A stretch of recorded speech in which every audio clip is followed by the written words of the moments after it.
வணக்கம் மக்களே, நீங்க கட்டுற வீட்டுக்கு சிமெண்ட், மண்ணு, ஜல்லி இதெல்லாம் எப்படி யூஸ் பண்ணணும், எவ்வளவு யூஸ் பண்ணணும்ன்றத பார்த்து கவனமா யூஸ் பண்றீங்க.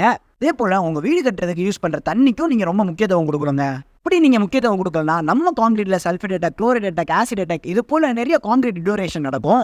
இப்போ நீங்க கட்டுற வீட்டுக்கு உங்க போர் தண்ணி தான் யூஸ் பண்றீங்கன்னா நீங்க ஃபர்ஸ்ட் உங்க போர் வாட்டருக்கு pH வேல்யூ செக் பண்ணுங்க. நீங்க வீடு கட்டுறதுக்கு யூஸ் பண்ற தண்ணியோட pH வந்து 6 கீழே இருக்கவே கூடாதுங்க. இந்த pH வேல்யூ உங்க வீட்டுக்கு நீங்களே ஈஸியா செக் பண்ண முடியுங்க. அதுக்கு ஃபர்ஸ்ட் ஆன்லைன்ல pH பேப்பர் ஆர்டர் பண்ணிக்கோங்க. அது உங்க வீட்டு தண்ணியில டிப் பண்ணி pH சார்ட்டோட கம்பேர் பண்ணி பாருங்க.